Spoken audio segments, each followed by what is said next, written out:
one other thing, one other tip of how I get a lot done is I focus on one thing at a time.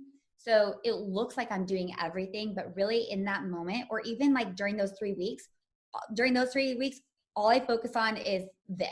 And it's like one thing that I master, I focus on, I get all of it done, and then I move on to the next thing. And that's how it really looks like I'm doing everything, because I am able to get a lot done in one little bit of time. Clearing the distractions and just really zoning in on that thing.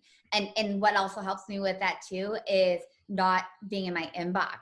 So like when I'm focused on that thing, don't worry about the email that just binged in of somebody asking something for you. That's the biggest thing, the biggest lesson that I learned as an entrepreneur is when someone asks something from you on an email or a text or whatever, and it's easy to answer, you want to answer it. For some reason, you just want to email and just send them back a quick reply, because you can quick reply. But all those little quick replies keep you from doing what you actually are supposed to be doing. All right. What's up, everybody? Welcome back to Nick Carrier's Best You podcast. I am super stoked today to have the one and only Dr. Maggie Berghoff with me today. Dr. Berghoff, I just want to start off by saying thanks so much for spending the time with me today. Thanks for having me. I'm so excited. Of course. Yeah, we're going to have a lot of fun. To introduce you real quick, Dr. Berghoff is a celebrity doctor who helps high-performing men and women with their health through her company, Celprocio.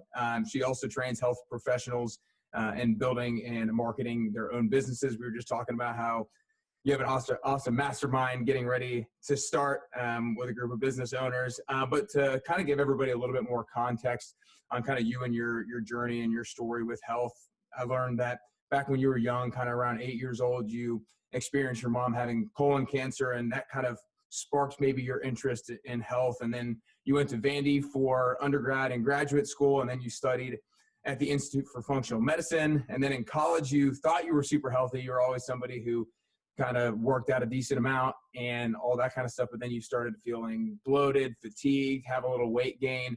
And then you went to the doctor, and all they did was give you ibuprofen.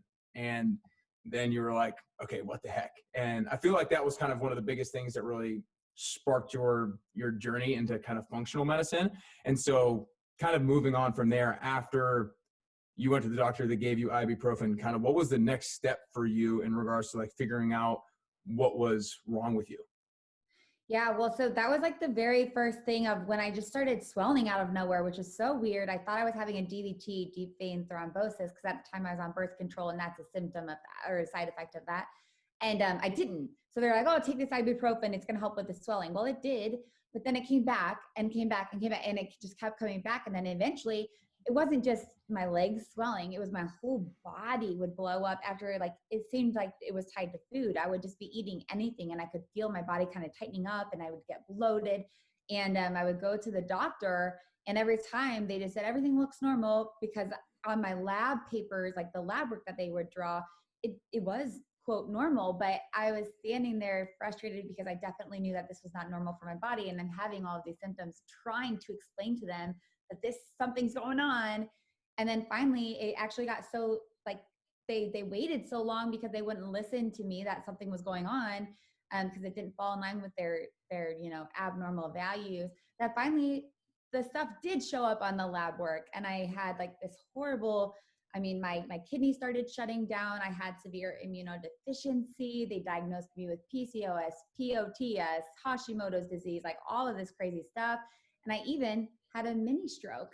So like it got so bad and my body was so inflamed that, my body just said, okay, enough is enough, Maggie. We can't compensate any longer. And it just started to shut down.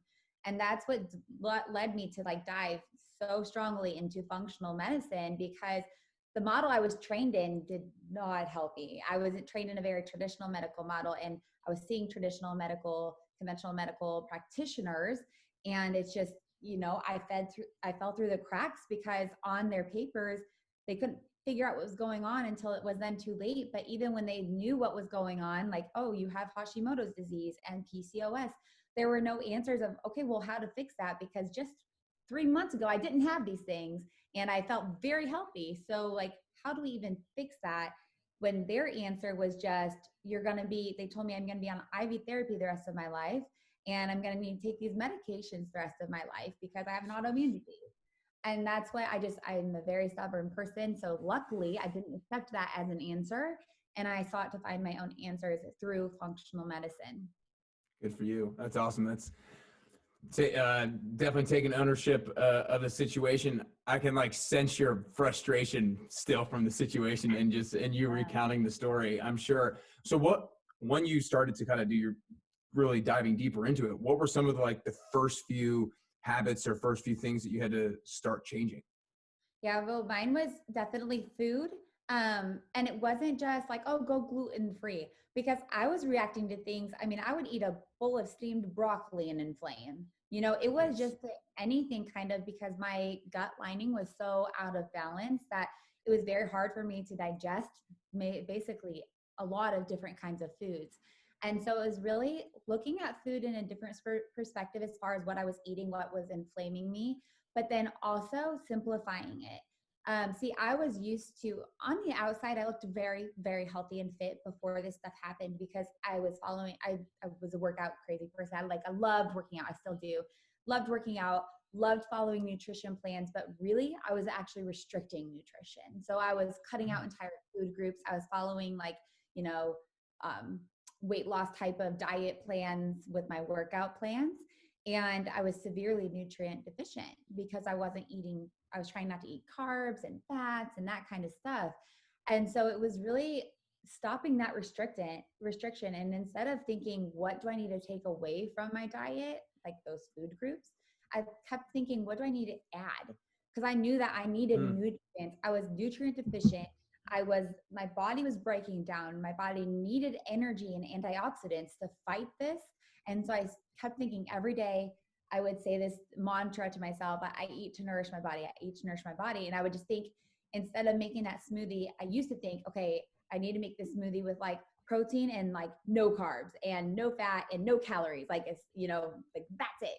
Right. But now I thought, okay, what can I add to this smoothie? Don't care about calories. What can I add to give my cells what they need right now? Okay, healthy fats. I need some almond butter. I want to add a ton of kale. I want to even blueberries. I was afraid of fruit because of carbs back in the day. And so but then I knew how beneficial it would be for my body to have those carbs and energy to heal and those antioxidants. So the biggest shift for me was my viewpoint on food, as well as the food choices that I made. I love that. I really like that takeaway of, instead of thinking about what do I take away, what do I add to it? Because I think that's a big mindset shift and paradigm shift that a lot of people would benefit from taking, because I feel like a lot of people are always thinking what do I need to cut out first? With your experience with coaching people, what's kind of the most common issue or most common misconception or false belief that people are kind of coming to you with? Oh gosh. Well, I guess a big misbelief is sticking on the food aspect of things, diets, that they had to follow this restrictive diet and cut out all of these things in order to lose weight. But in fact, with my clients, and I don't just see weight loss, but that is a goal that some people have, when we actually don't even think about the weight loss, but we just rebalance their body and regulate their hormones and get their digestive system on point, the weight legitimately falls off without trying. And it actually stays off, where you could go to Thanksgiving dinner and enjoy whatever you want and still not be in bed the next week because you're bloated and gained 10 pounds and you feel miserable. We build a body up really strong so that it can handle living in the modern day life. You don't have to restrict and be on this, cooped up lifestyle. You can live a very modern lifestyle, still feeling amazing if you do it the right way and you balance. So I would say that that's a big misconception. People think that they're going to be giving up a lot of things, when actually this enhances your lifestyle and brings you more happiness. So I know that in me, I do fitness goal setting coaching. And I know for me in my practice, one of the biggest learning tools for me is learning from the people that I actually coach and kind of getting feedback from them and the experiences that we have together. Is there any particular biggest lesson that you maybe have gotten from a client, whether it's because they implemented some sort of thing and they got a lot of good feedback or bad feedback, or a behavioral thing that you learned a lot from this person? Was there just a biggest lesson maybe that you've learned from a client? Oh gosh, so many lessons that I've learned from clients. I would say, one of my biggest lessons, I'm a business owner, obviously, and I see a lot of business owners above me and they're doing all of these things. And sometimes I get like FOMO, right? I'm like, oh, I want to do all those things. I want to do all this stuff. And one of my biggest lessons, I work with a lot of CEOs, and this super successful CEO, killing it on the outside. Like, I wish I had her life. And she came to me and she had cancer. She stressed herself out so much that she got cancer from doing too many things in her business and just like flying all over the world and all that kind of stuff. And so the biggest lesson is that you can have all of those things, but if you do it the wrong way, you're going to get cancer, or your life's going to be miserable. You're going to be have anxiety or depression. So what we did is, her cancer is no longer existing. She also worked with other people, of course, in addition to me, as we rebalanced her body, got rid of the cancer. She's good to go now. And now her business is actually better than before. She has more systems in place. They're bringing in way more income. They're totally expanding, like huge. She was already huge before, but like now it's on a whole nother level. But she feels freaking amazing. And she feels so at peace. And like when she travels, she no longer she used to get sick after she would do a big event. She would host these big events and it would just drain her and she would just get sick. Her immune system would crash. Well, now she does them and she has so much energy throughout them. She feels really good. So the biggest lesson for me is, as a business owner, as I continue to grow and expand, to like not follow the, grind 24/7 and you've got to do these late nights and all that kind of stuff, and just to really focus on your body, because your health really does elevate your business growth. It's hard to prioritize that when you're in the mode, like the business build mode. But if you do, it actually enhances that growth. And that was a huge lesson for me as a young business owner. Yeah, no, I love that takeaway, because I think a lot of people just don't see behind the scenes, so they think everything's going well, but you never really know. And it's really kind of about like defining success for yourself, in the sense that it's like, okay, this person might be super successful on the outside with all the money, but it's like, maybe they're not actually taking care of themselves the way that maybe you would really want to. And then the other thing is just like, health needs to be a priority in your life, no matter what. And I obviously preach that a lot, being a fitness goal setting coach, where it's like, I don't care what you are, whether you're a mom, a CEO, a plumber, whatever it is, like you need to find a way to prioritize your health every single day, because if you're not the healthiest, most energetic, best feeling version of yourself, then you're not going to be the best mom, plumber, or CEO that you could be. 100%. And then like, what's the point, right? Like, we have this, not cliche or anything, but like, we have this one life, we get to live it however we want. Why wouldn't you choose to live it feeling really good? Because that is your choice. Like, you can put things in place to make that a reality for yourself, no matter how busy you are. Yeah, no doubt. To kind of finish up on finish up on health. What do you think right now are like maybe your 3 most important overall health habits for you personally? Sleep, for sure. Okay. Even as a mom, I have a 3-year-old, a 1-year-old, and a 2-month-old right now. So obviously sleep is not always perfect, but prioritizing it above everything else. Because if my sleep is off, my whole, like, I want more, I crave more things. My metabolism is off. I feel groggy. I'm not, like, my mood isn't elevated. Priority. So going to sleep at the same time and waking up at the same time every day, if you can, is a huge priority for me. 1. 2 is hydration. It sounds so simple, but for me personally, that's something that I still struggle with, especially being a busy mom. It's like, oh my gosh, it's already noon and I haven't even had a glass of water yet, just from being busy. And so that's a priority for me right now in my life.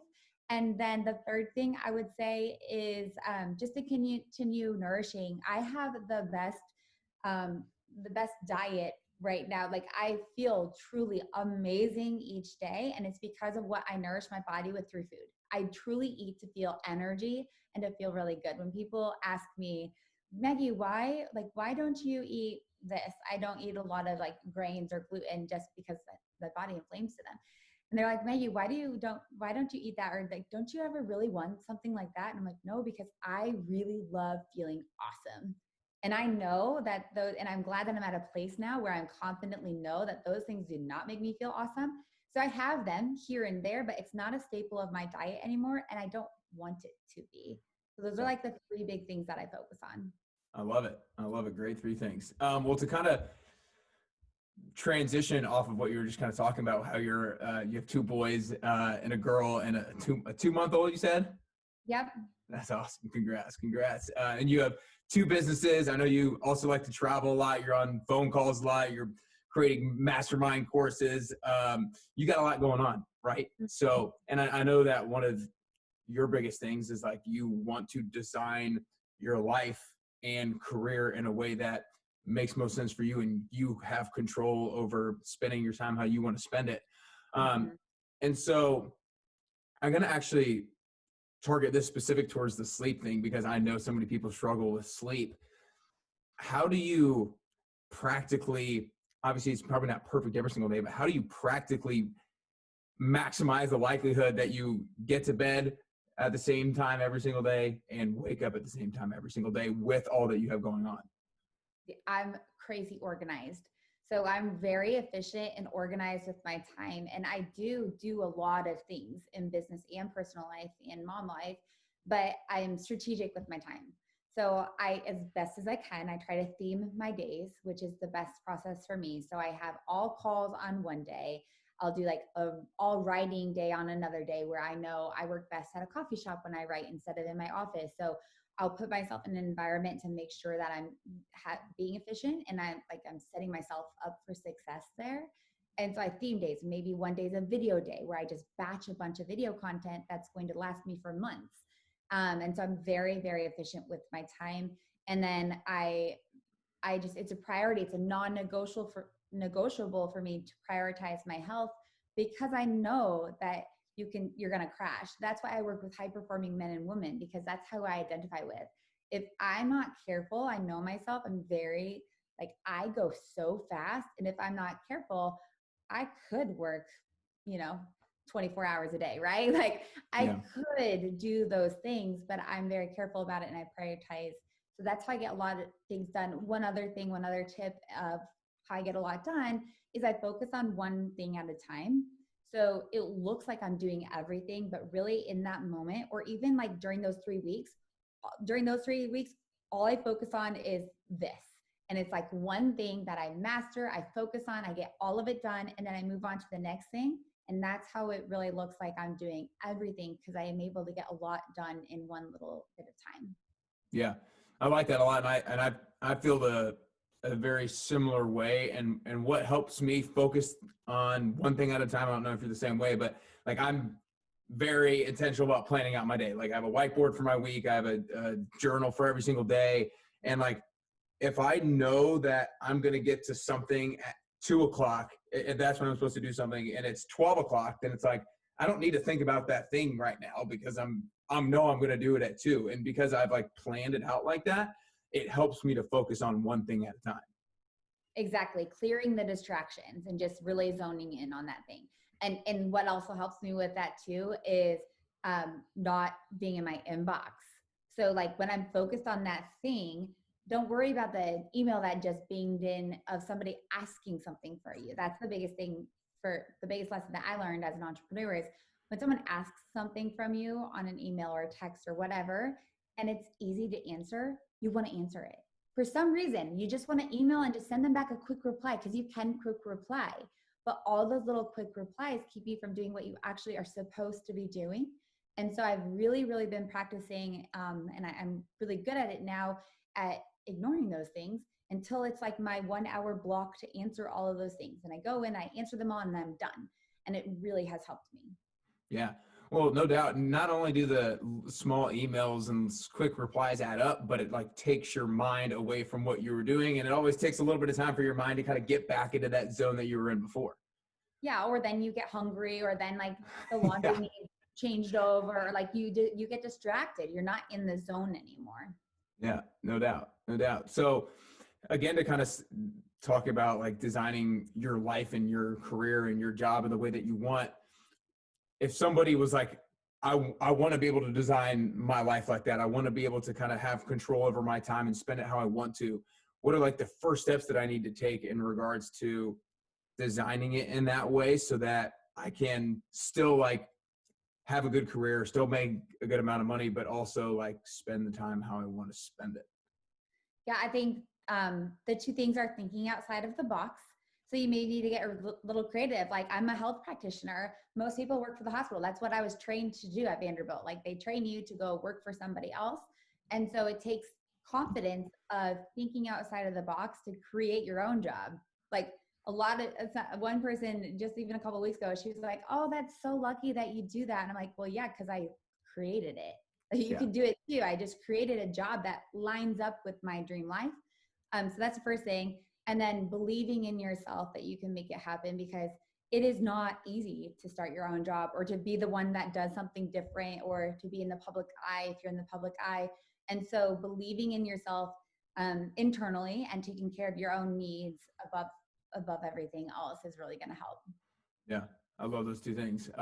Yeah, don't call it luck. Like, I created this. It wasn't luck. Yeah. It wasn't luck. And then, yeah. It's like, well, that's because I made this. I made it up. Exactly. Exactly. And then obviously believing in yourself is key. And kind of to go off of that, what was it like when you first like started doing what you're doing now? Like, were you scared, or were you just like really excited, or what was it like to take the leap of faith to like start your own business? So I am confident and different kind of by nature. I never knew I wanted to be an entrepreneur, never in a million years. But now that I know what this life is, I was born to do it. It's just my personality. So when I started to do my own thing and I went against everybody else, that was very natural for me. I'd like to do the different thing, the just like what everyone else is not doing. That's why I came down to Nashville, Tennessee, and went to Vanderbilt, even though I've never even been to this state before. And all my friends were going to Indiana University. I was just like, I want to do my own thing, right? So that was natural to me. What was not natural to me and what was very scary is, and still is some days for sure, is putting myself out there to be an open target for other people.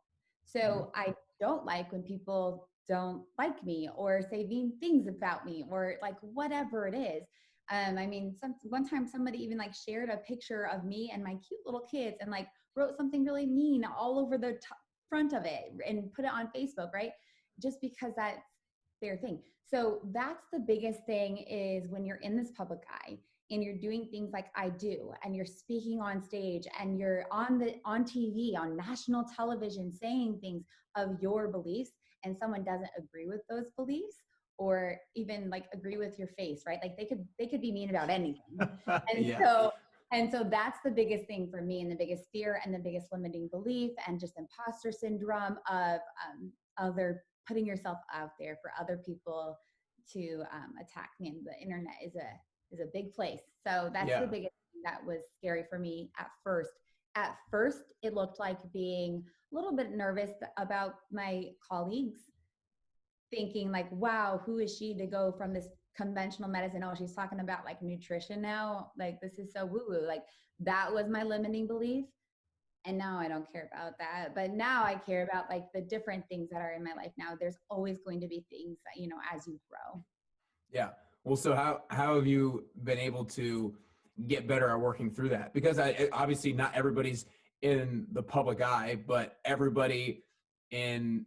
most people have the struggle of caring so much about what other people think about them. And that's kind of to sum up at least a little bit, generalize kind of what you're talking about. How have you been able to work through those things? Well, Nick, I mean, I work through these things every single day because I'm constantly growing. I on purpose put myself in uncomfortable positions because I on purpose am just focused on growth. And my husband is the biggest help, because sometimes if I get into my own head, I can ruminate about things for a long time. Even just last week, somebody was like saying some really mean things on a Facebook ad that we're running. And I was like, oh, what should I respond? And I like spent forever thinking about this response to this stranger who somehow thinks he knows me, right? And so my husband reminded me in that situation that you just spent an hour of your energy, of your time, of your life focusing on responding to this stranger who doesn't know anything about you. And I was like, wow, you're right. I could have been hanging out with my kids. Like, here I am on my phone, worried about some stranger about my feelings and I could have been playing baseball in the front yard with my 3-year-old. So it really reminded me, and he's really great at reminding me where your energy and your happiness and your love should go. And even like for that little example, I was just like, oh yeah, I mean, I don't have time, and this is now my new truth. Like, I don't have time to respond to negative comments. And that is my new truth from that situation. That is my lesson. I don't have time, energy, or the desire to respond to your negative comments because I'm too busy loving my life and living my life.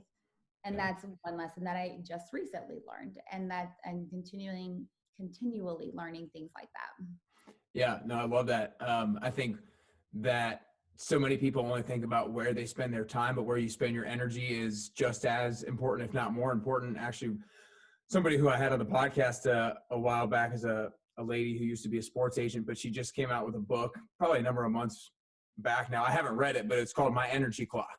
And it's about that concept. And because we talked a lot about that on the podcast. And then, yeah, I really loved how you said that you put yourself in uncomfortable situations on purpose, because to me, that's something that I kind of realized that I needed to do about a year and a half, couple of years ago, is to, like, if you want to improve in something, if you want a different skill or a different like piece of knowledge, then the only way that you're kind of going to get that is if you put yourself into an uncomfortable scenario that requires of you to obtain that skill or knowledge that you don't have. So I think that's key. And actually, to give you, I really wanted to get like more comfortable looking stupid in front of people, or just like public speaking too. And so I took an improv class for that specific reason. So I thought that was a great takeaway. Yeah. I mean, at the other side of that fear is like where all the magic happens, and you'll see, like, it's hard to see right when you're in the moment because it's scary and it's, fearful, but once you're there, then it's just so awesome. So, but it's constantly putting yourself into those positions so that you can grow. And a lot of people don't want to, and they'll live status quo their whole life, and they won't achieve what they really could achieve if you just get outside there and just step into that fear a little bit. Yeah, no doubt. And I think if you, like, everybody will get uncomfortable, but I think if you intentionally put yourself into it, then like you kind of know what's coming. So not saying necessarily makes it easier, maybe it makes it a little bit easier, but when you're experiencing it, you kind of knew it was going to come. Yeah. Oh, yeah, totally. I mean, even like you mentioned public speaking. I used to be the one who would turn like fire engine red whenever I would speak in front of somebody. Now I, on purpose, speak in front of thousands of people or go on national television, or like, I mean, on purpose, I put myself in that situation. But now, since I know it's coming, like you said, and I know that on the other side of that, I'm going to be just fine.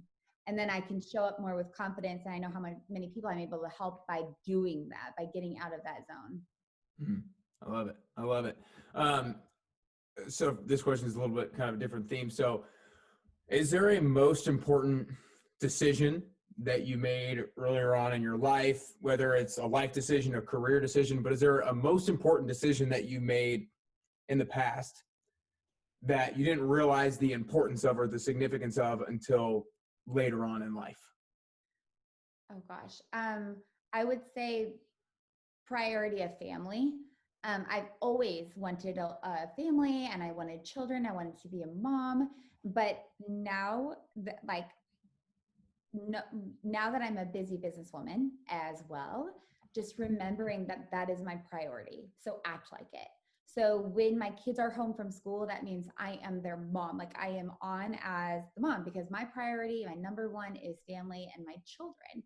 So just constantly remembering and acting what your priorities are. So if you say your priority is family and your children, don't work 24/7 and never see your family and children, right? Mm-hmm. So like being intentional about living out what your true values are, because if you're not, it's so easy to get distracted and let those values fall. Yeah, I love that. So like you said, you work with high performing men and women, and you're Pro CEO and in your business coaching. Is there anything that is like a commonality that a lot of them struggle with, that a lot of them need help with, in regards to, it could be like prioritizing their time differently. It could be prioritizing their health.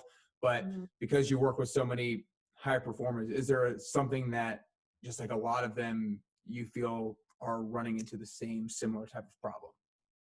I would say for my practitioners, so on the business side of things, I train health practitioners in building their business, and their number one setback is lack of confidence and belief in themselves. They're scared and they feel like an imposter. Because I mean, sometimes I help people who already have a 7-figure brick and mortar practice, but they hate it. And I help them to build a new online practice that they love. And like, they still feel like an imposter because if they don't know enough about this because they've never been online, or, it's still fearful. Number one setback that holds them back from actually living their dream.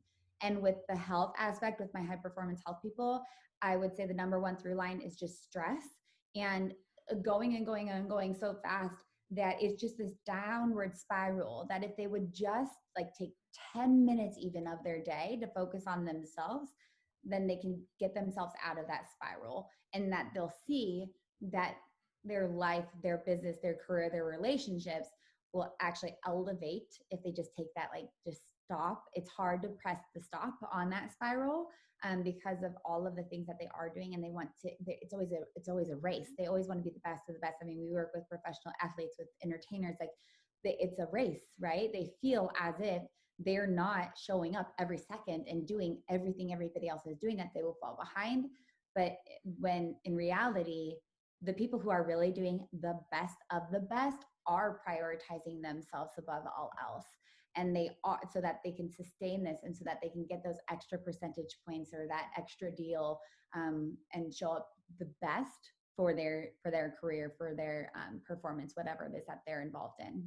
Yeah. Well, I kind of want to address both of those real quickly then, and to kind of go back to the business owners one and belief. Like, belief is definitely one of the number one things you have to have in order to take action on the thing that you want to take action on. And so if they're struggling with belief, if they're struggling with confidence, then as their coach, as their mentor, what do you do in order to get that belief, to fuel them with belief, to fuel them with confidence that they have the ability to do what they really want to do? So in my mastermind, I'm very extra supportive, and it's on me to believe in them. So even though they don't believe in themselves, me believing so strongly in them that they're going to make it happen, health and business, both. It's my belief, actually. So it's me showing up fully for them, being so confident with every cell in me that they're going to get healthy, that they're going to create this business, that it actually trickles effects to them starting to believe in themselves. I really believe that that's a big part of it, is just my belief in them, just telling them, like, listen, I've got you. If you just show up, I always tell them what one of my friends always says, is that if you just show up like 51%, if you believe in yourself like 51%, a little bit more than you don't, then I can take you the rest of the way. Like I can help you get to that end goal. That's awesome. That's awesome. And I think everybody should hear that and think of, like, okay, who can I show up for and believe in? Because it's like, if you can help somebody to believe in themselves by you believing in them, then everybody can play that role. They don't have to have a business mastermind like you do to be able to serve that sort of role with somebody else. And so to kind of go to the next one, the stress thing, how do you convince these high performing men and women that, like, you need to slow down? Like, because again, it's kind of a belief thing. It's like, they might not believe that people who are really being more successful are actually slowing down to not be as stressed. So how do you convince them that they actually need to slow down in order to be more successful? I compare it to business. So I compare it to delegating and letting me, like, this is my specialty. I live and breathe high performance health. It's what I'm really good at. And so delegating that, like, they're not really good at that. They don't know how to review labs and address parasites in their gut lining and all this like, they don't know how to do that. So to delegate that off. And then I also compared like reassessment and needing to stay on top and fine tune to business analytics. Like if you, for business people, like, you care about your analytics, you care about your gross and net and margins. So why wouldn't you care about your health? Like if your levels are too high, too low, or just right, and what to do to make those better. So I compare it to something that's very like, oh yeah. And sometimes it's even like micromanage is something that definitely like my athletes or even CEOs really identify with, is like letting me micromanage all of that stuff so that you can focus on what you're good at. Because all that, they're good at implementing. High performers are great at implementing. They just need to be told what to do, and I know what to do. And so if I can just tell them like, hey, just do this little 5-minute thing every day, they're going to do it. So it's just about delegating and letting somebody else step into their expertise and shine so that they can keep on stepping into theirs. I love that. That's great to relate it to something that's a little bit more speaking their language. That's awesome. That's awesome. Well, I saw that there's some story with you where you got invited to go to like something with Richard Branson. Oh, yeah. And you kind of had the imposter syndrome a little bit in the beginning, and you didn't end up going, but then you got invited, and then you went back. Just kind of run through that story, just because I read it and I was like, that's really interesting. I want to hear more about that. So run up through a little bit of that story, if you will. That's great. You did some good research. Okay, so I got invited as this group. It was like 10 of the top women entrepreneurs in the States to go to partner with Richard Branson on something and to go with him to his houses and like just brainstorm ideas and helping the world be a better place. And I was like, no, you asked the wrong chick. I am not a huge businesswoman yet. Like I am not at the level that you girls are at. Like I think I'm doing great, but I'm definitely not where you guys are. And so I said no. I was like, oh, you must have made a mistake. It's not me. And so I said no. And then one of my friends was actually talking to me one time, and she was talking me through this limiting belief that I had that I shouldn't be in that room. And she said, Maggie, if you were an aspiring singer and like all you wanted to do was be this famous singer, would you hire a singing coach or would you be trained directly underneath Beyonce? And I was like, oh, yeah, I would go hang out with Beyonce. That would elevate my career and get me to that level. And so she compared it to joining this group. And I was like, oh yeah, hanging out with these women, hanging out with Richard, going to his house and just like chatting business is going to get me to that level. So although I don't feel there right now, and this is a scary thing to say yes to, if I just get uncomfortable and put myself in that room that I don't belong in, I'm going to, in effect, be a belonger in that room. It's going to make me someone who does belong in that room. And so then I said yes. And then I ended up, it totally transformed my career and really helped a lot of things elevate early on as a businesswoman. Gotcha. To one more question on that. Of all the 10 females in that room, what was the commonality amongst everybody? Just like obsessive about growth and impact in their own life and everybody else's life. Mm-hmm. I was the only health practitioner in there. Everybody else was doing more business type of things. But it was, everybody still had the exact same focus of impacting people's lives and helping them have a better life. And in effect, of course, them as well. Gotcha. That's awesome. That's awesome. I love it. I love it. Well, down to the last couple of questions here. We already kind of touched on it a little bit in the sense that in order to kind of gain another skill or knowledge or experience, you want to put yourself intentionally into uncomfortable situations. And I found that a really important question for me to ask myself on a routine basis is, what is a skill or a piece of knowledge that the best version of myself has that I don't yet currently have? And so the same question goes for you. Is there a particular skill or piece of knowledge that the best version of Dr. Berghoff has that you don't currently have? Gosh, I would say this, it may be a boring answer, but like money, investments and other things. So I'm really good at building businesses. I love to create things and I love to build businesses. But one thing that I think is really cool that I don't know yet is like investments and really, really growing wealth rather than just making it. I know how to make it so great, but growing it and investing and having this long-term wealth growth is something that I don't know right now how to do, but I know that my future self is going to totally like knock that out of the park. That's awesome. That's awesome. I love it. I love it. Well, before I ask the last question, I want to acknowledge you first, because I think that, when you first went to the doctor back when you're having health issues, and you just wouldn't take that answer, right? You're like, no, I'm going to figure this out for myself. I'm going to take ownership for this. And I think a lot of people in that scenario would kind of take on the victim mentality and be like, oh, this has happened to me. Like, this is just how it's going to be. But you're like, hell no, I'm going to figure this thing out. And I think that's really admirable. And I also want to acknowledge you for believing in other people so much so that they believe in themselves, because I think that's kind of one of the ultimate qualities of leadership. Oh, well, thank you so much. I appreciate that. Of course. Of course. Well, I know everybody's going to want to go learn more about you if they don't follow you and know about you already. So you guys need to make sure you go follow her on Instagram and on TikTok at Maggie_Berghoff.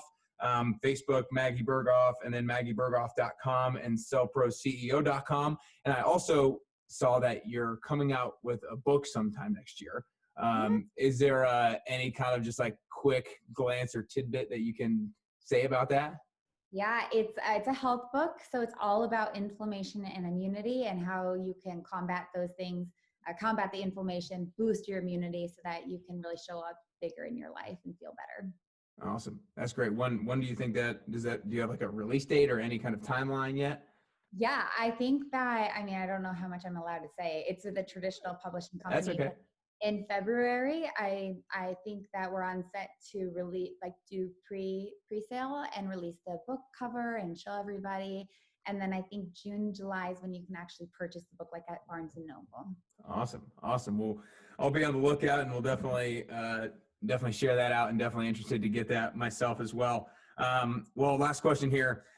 Dr. Berghoff, I think that in order to get closer to the best version of ourselves, it's a constant journey, and it's also a unique journey. I think the way that I'm going to get closer to the best version of myself is going to be a little bit different than the way that you get closer to the best version of yourself. So for you personally, if there are 3 things that you can currently do, or 3 things that you can currently work on to get closer to that best version of Dr. Maggie Berghoff that you could possibly be, what are those 3 things that you could currently do or work on? One is what you do. So fitness. So one is just making sure I just had a baby and like just getting back into the routine of fitness, which has definitely been slacking with time and babies and all that kind of stuff, because it's not the priority for me right now. So making that a priority again after the baby. The second thing, the best version of myself would be more breaks, more vacation breaks with the family. So like total no work, just relaxation, family, vacation, trips, best version. And the last thing, oh my gosh, best version of myself. I would say really just prioritizing close-knit friendships. So as somebody who has a large family, not just my own children, but also my husband and I are both one of 6. They all have kids too. We love our family, and also making sure that I'm making time for close friendships as well. Jeez, you guys are both one of 6? Yeah, we have a large family, and we're all like best friends. Jeez. That's insane. That's insane. Well, those are 3 great things. That's all we got today. I appreciate it, Dr. Berghoff. Thanks so much. Thanks for having me. Of course.